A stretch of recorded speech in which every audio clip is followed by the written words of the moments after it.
এই ভিডিওতে মাত্র ২ টা টিপস থাকবে কিভাবে আপনি পড়াশোনায় ভালো করতে পারবেন। আমার মনে হয় যে ২ টা টিপস, ২ টা সাজেশন আপনার জন্য এনাফ হবে। ওকে, আর কথা বাড়াবো না। তো ১ম যে টিপস এটা হচ্ছে, আপনি যে বিষয় সম্পর্কে জানবেন, যে বিষয় সম্পর্কে পড়বেন, সেইটার কনসেপ্টটা যেন আপনার কাছে একদম পরিষ্কার হয়। আপনি যেন একদম গোড়া থেকে বোঝেন। থিওরিটা এমনভাবে বুঝবেন যেন আপনি সেটাকে বাস্তব জীবনের সাথে রিলেট করতে পারেন। ধরুন যে আপনি নিউটনের ৩য় সূত্র পড়লেন বলের। তো সেই ৩য় সূত্র আপনার চারপাশে কিভাবে কাজ করে, এটা আপনি বুঝে গেলেন। আপনি যখন আপনার আশেপাশে বিভিন্ন এক্টিভিটিস দেখবেন, তখন ওই কনসেপ্ট অনুযায়ী, ওই থিওরি অনুযায়ী এটাকে রিলেট করার চেষ্টা করবেন যে, এখানে এই সূত্রটা কিভাবে কাজ করছে।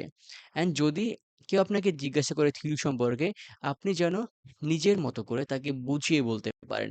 অন্যকে যেন এমনভাবে বোঝাতে পারেন যে সে খুব ভালোভাবে বুঝে যায়। একটা কথা পর্যন্ত আছে না যে আপনি কোন জিনিস এমনভাবে পড়বেন যেন সেইটা আপনি অন্যকে বোঝাতে পারেন। যখন আপনার মধ্যে এবিলিটি আসবে যে অন্যকে আপনি জিনিসটা শেখাতে পারবেন, তখন মূলত আপনার শেখানোটা, আপনার শিক্ষাটা পূর্ণ হবে। তো ১ম যে ব্যাপারটা এটা হচ্ছে, আপনি কনসেপ্টটা যে জিনিসটা পড়বেন, এইটা খুব ভালো করে বুঝে নিবেন। যাতে আপনি পরবর্তীতে সেটা ব্যবহার করতে পারেন। এবং ২য় যে ব্যাপারটা এটা অনেকটা ইম্পোর্টেন্ট, সেটা হচ্ছে লেখা। আমরা জানি যে আমাদের যে ইভ্যালুয়েশন, যে মূল্যায়ন করা হয় সেটা হচ্ছে পরীক্ষার মাধ্যমে। আর পরীক্ষা মানে হচ্ছে লেখা। আপনাকে লিখতে হবে।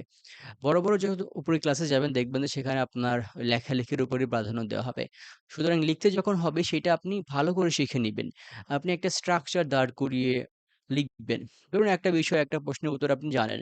কিন্তু সেটাকে আপনি কিভাবে লিখবেন সাজিয়ে গুছিয়ে, কিভাবে শুরু করবেন, কিভাবে শেষ করবেন, ১ম এ কি লিখবেন, শেষে কি লিখবেন, মাঝখানে কি লিখবেন, এইটা আপনি আগে থেকে প্ল্যান করে নিবেন। যে এই প্রশ্নের উত্তরে ১ম দিকে আমি এই বিষয় সম্পর্কে লিখব এবং শেষে আমি এভাবে শেষ করব। এবং আরেকটা জিনিস খেয়াল রাখবেন যে আপনি প্যারার পর প্যারা বা পৃষ্ঠার পর পৃষ্ঠা শুধু লিখে গেলে পারে ব্যাপারটা দেখতে অনেকটা হিজিবিজি লাগে। অনেক লেখা মনে হয়। কিন্তু আপনি যদি ব্যাপারগুলো পয়েন্ট আকারে লেখেন, একটু প্যারাগ্রাফ আকারে লেখেন, একটা প্যারাতে কিছু অংশ লিখলেন, আরেকটা প্যারাতে আরো কিছু অংশ লিখলেন, আলাদা করে লিখবেন, তখন দেখবেন যে আপনার লেখাটার উন্নয়ন ঘটবে এবং যে আপনার লেখাটা পড়বে তারও অনেকটা ভালো লাগবে। তবে হ্যাঁ, আপনার প্রশ্নের উত্তর অনুযায়ী যদি আগে থেকে কোনো নির্দেশনা থাকে যে এই প্রশ্নের উত্তর এভাবে লিখতে হবে, এভাবে প্যারা করতে হবে, তাহলে সেটাই কিন্তু আপনাকে ফলো করতে হবে। সেখানে আপনার নিজের আসলে কিছু করার নেই। ওকে? তো যে ২ টা টিপস বললাম, এটা হচ্ছে আপনাকে ১ম এ কনসেপ্টটা ক্লিয়ার করতে হবে যাতে আপনি নিজের মতো করে লিখতে পারেন এবং লেখার সময় অবশ্যই স্ট্রাকচার ফলো করে লিখবেন এবং যদি আগে থেকে কোনো স্ট্রাকচার থাকে সেই স্ট্রাকচারটা ফলো করে পরীক্ষার খাতায় লিখবেন। সম্পূর্ণ ভিডিও শেষ পর্যন্ত দেখার জন্য অসংখ্য ধন্যবাদ। সবাই ভালো থাকবেন, সুস্থ থাকবেন। সবার জন্য অনেক শুভকামনা। আসসালামু আলাইকুম।